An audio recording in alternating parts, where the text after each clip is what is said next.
Hello and welcome to the 2017 Classic Motor Show. Gun Hill Studios is here having a nose about, taking a few pictures.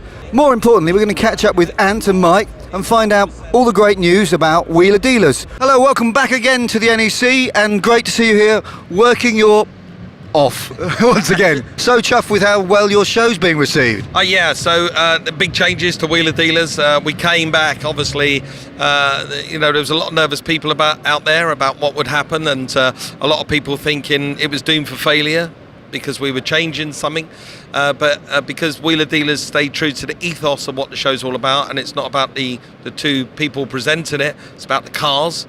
And if we stay true to the cars, which has always been my ethos, we will succeed. So the show's gone out and broken all audience records every week. It's gone out, it just gets bigger and bigger and bigger, and I can't say much more than that, really. I'm over the blooming moon.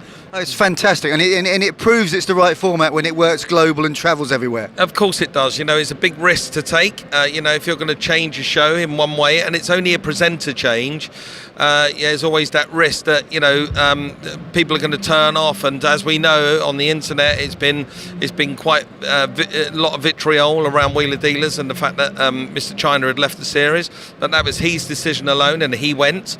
And I think I found the right replacement with Ant. I've known him professionally for 5 years. We've got a very good friendship and bonds, and we've worked closely together now for the last 9 months. And Ant attacks things with a different kind of attitude than Ed did. He's a lot more positive, and Ant brings a new set of skills to the workshop, and that succeeded because, as I say, we're talking about the object in front of us, which is the car, and we're treating the car as the star of the show, and we should always do that. And the audience are bought into that as well. So now the audience are tuning in their millions around the world, and wherever it plays, it's just getting bigger and bigger. And I'm humble, because I'm just glad that the majority of the audience stayed with me. That's brilliant, and I love to see and hear your positivity that's still there through everything, which is fantastic. Well, Rupert, I love what I do. I'm blessed. I work in the classic car industry.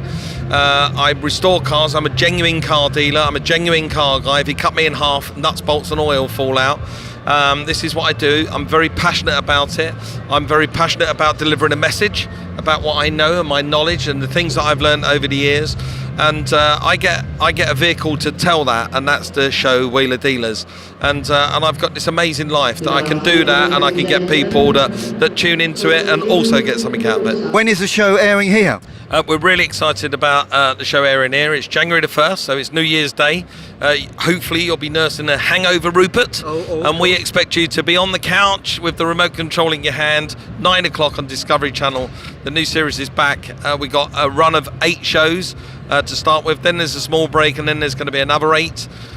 So it's 16 shows in the first run, and the first car we open with is the amazing Ford Escort RS Cosworth.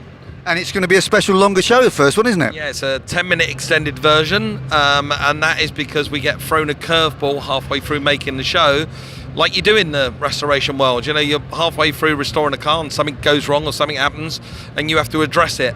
And we had to address an issue that happened during the show with our car, and it was an issue by the car's original designer, who turned up and said that the car's missing something.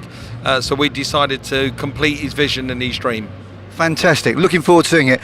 Enjoy the rest of your time here. Get some rest when you can. I'll try, Rupert. Thank you very much. It's always a pleasure talking to you and your amazing team, and I can't wait to see you again. Excellent.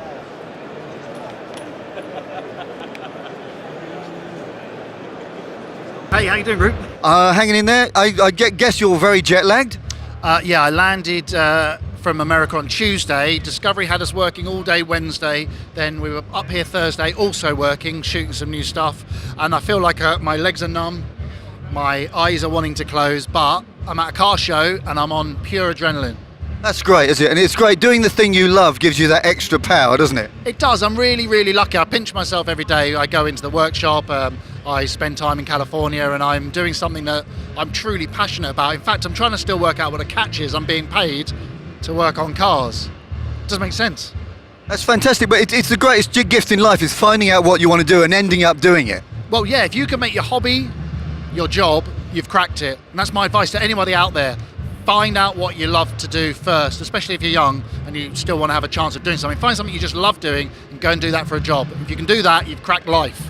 He's absolutely right. So, on to your show, Wheeler Doos. It's come together and it's airing in everywhere in the world, apart from here, it looks like.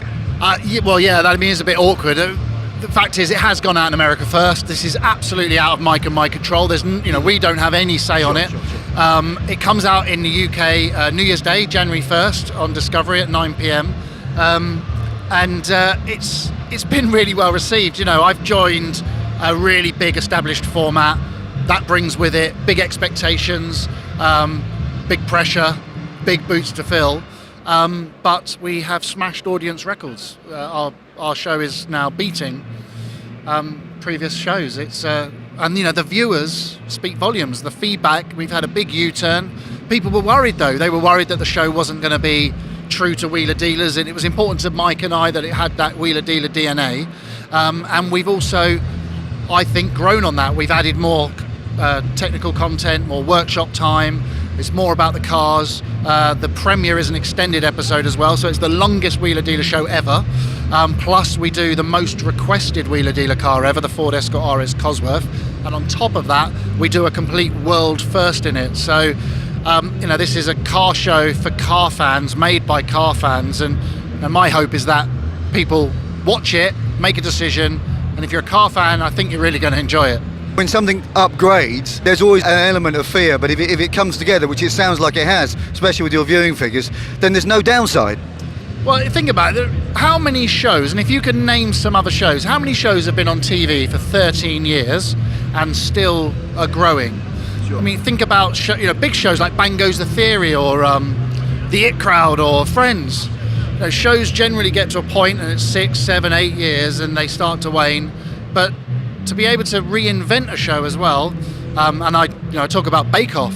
Bake Off is the most, it's the biggest rated show in the UK. Huge show, and it went for a massive cast change, and everybody feared this was the end of Bake Off. And the reason that Bake Off's moved channels, moved presenters, and been successful is because it's a show about cakes. People come and watch it because they like to talk about cakes. And Wheeler Dealers is a show about cars. And the reason that it's been successful, I believe, is because the car comes first, and and we're bringing a car crowd, and they're out there, they exist, and we're at this kind of perfect storm in the car world where the classic car market's never been so buoyant. More people are getting into classic cars. You only need to look out on that stage where I've just been only a second ago at the thousands of people out there who have come out of their way on this weekend in Birmingham to attend this show. Just shows you how many people support this sector we're in, and it's those people that are going to turn their TV on and make a decision. And if the decision is I don't like it, there's other car shows. For the love of cars, I could recommend that. But there's other car shows. But if you like it, then stick with us because we've got some cool cars. That's brilliant, and I love the fact that it's working globally. I mean, that is the biggest testament of something. To make something that works globally is the highest accolade. So I know Mike talks about this a lot. He's fiercely proud of the show, how it's gone from this humble little British show, and I know back in the day 13 years ago it was made by a handful of people in a shed in the middle of England, but it's grown to become this huge global phenomenon. Really, it's the biggest car restoration format in the world. Hundreds of millions of viewers in I think it's 157 countries, 200 territories. You think this is just phenomenal, and I'm really proud to be part of that, and I know Mike, who's obviously grown that show, has quite rightly got to be proud because he's taken this lovely British show and he's given it a global platform. And when I walk around the car show and I speak to people who say, do you know what, I'm really proud of you. I watched that show for the last 13 years and I've seen it grow into this worldwide phenomenon. And that's how we should be celebrating. We should be celebrating British success, and we should be be learning about other cars. And there's been a lot of criticism about it being heavily Americanized, and I know that when people watch this series, they'll know that there's not that many American cars.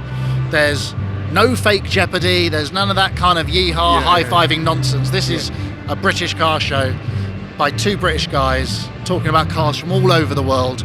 And the fact that we do it in America is because it's owned by Discovery, but it's always been owned by Discovery. And it was Ed and Mike that took it to America a couple of years ago. But because it's over there, it gives us, we could film longer days, we've got better weather, we have more access to cars, there's less rust as well. And we've kind of stuck to that pure DNA that Wheeler Dealer stands for. Global cars in a simple way, teaching people how to do it themselves, and I'm really proud of it. I really am proud of what we've achieved. Well, it's kind of very democratic as well, isn't it? It's showing people what they can do, your average guy can do at home. I mean, that's the appeal of it. And Mike's passion always comes across with that, especially when you meet him. So do come along to the NEC too. Yeah, come along. But his passion comes across, as does yours. I think it's a great partnership. I'm really looking forward. When again does it show in England?